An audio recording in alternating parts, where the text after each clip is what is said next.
As bad as we've been out rebounded all year.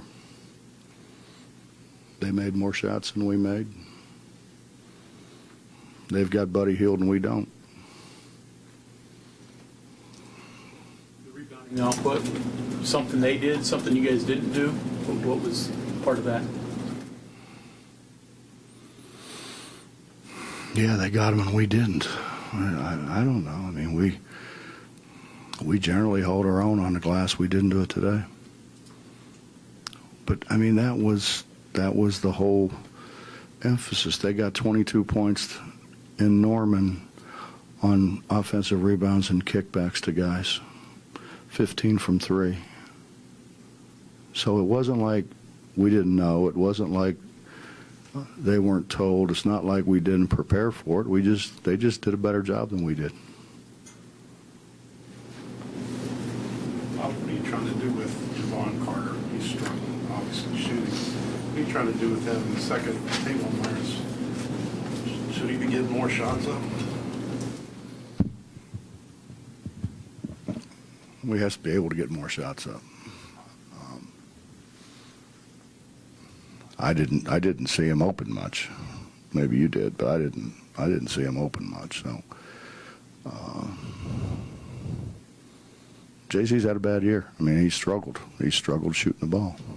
Shouldn't say he's had a bad year. He struggled shooting the ball this year.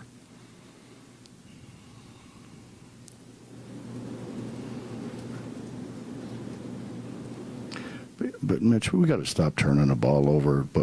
And that's not. I mean, I know that's not going to happen because I've said that from the Bahamas trip. We have to stop turning the ball over, and we haven't.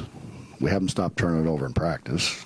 So the reality is we're probably not going to stop turning it over in a game. But some of them are like, we throw them where there's nobody even around to throw it out of bounds.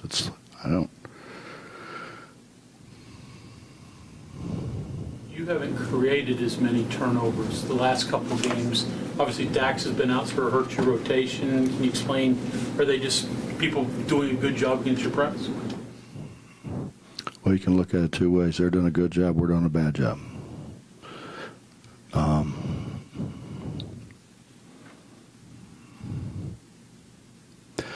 I said this at the beginning. I can play all of them, and play this way, but they have to play. You know, and Jayshon obviously wasn't 100%. I give him credit for trying, but he wasn't the Jayshon Page. He didn't explode at the rim the way he has been doing. But the whole deal was our 10 or 11's better than their 10 or 11, but we haven't really got being able to get into the bench because our bench is so short. You guys got it down to 4, and I think it was like 3 minutes left or whatever it was, and then Cousins hit the shot, and then Latin gets the tip in.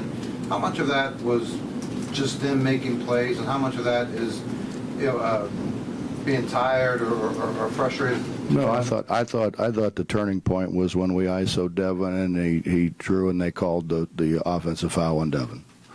Then they came down. It was a 2-point game, I believe, and then they came down and hit a 3 and it went to 5. I thought that was, that was a turning point. That's when it started going south for us, and then we came down and missed a shot, and they came back down and scored again, and.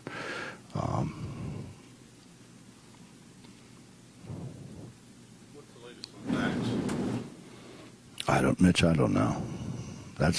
Need to talk Dax. I don't know.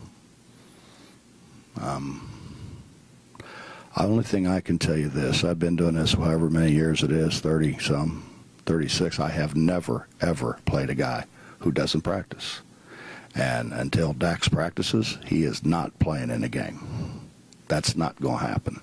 It's not fair to everybody else. That's not what happens in teams.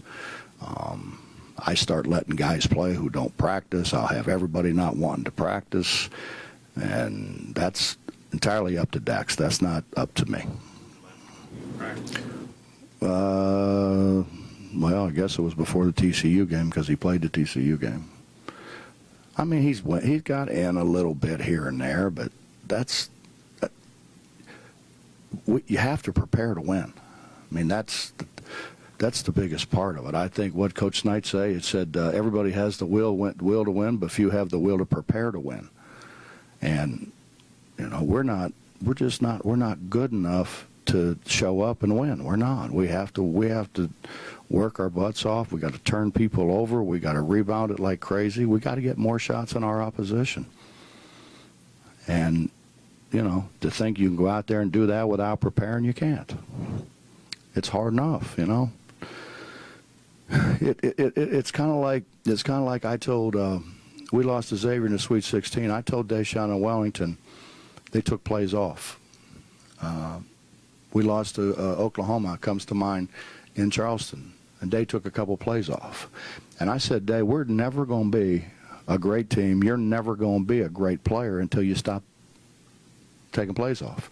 You take plays off, people are going to expose you. I mean, that's the nature of college basketball.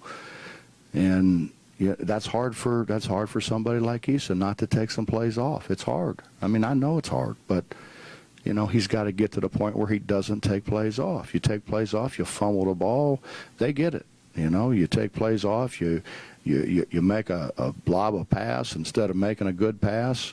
You know, you just kind of half do it, and you know that's why everybody would rather have experienced guys. You know, Tavon's the same way. You know, Tavon takes plays off, and it's not. You know, it's not.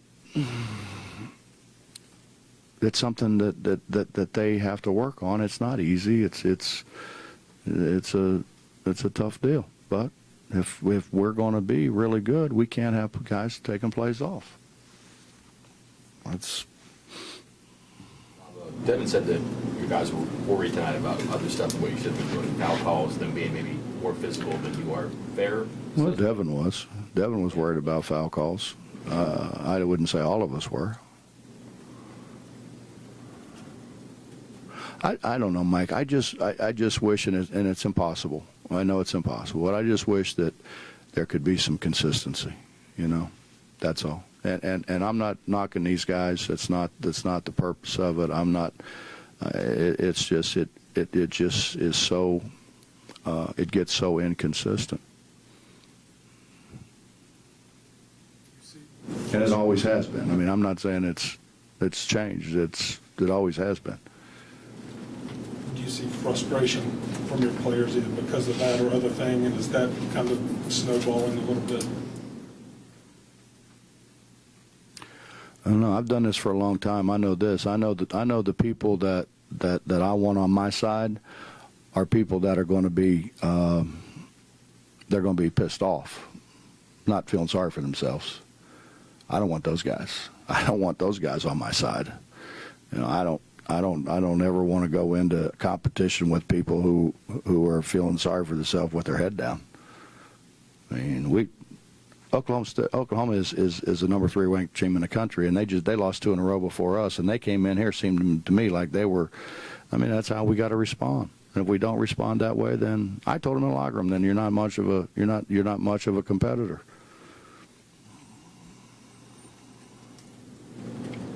Anything else? You know, but you know what? Let me tell you. At the same time, when we have 2-footers, we got to make them. At the same time, we can't come down 3-on-2 and throw the ball out of bounds.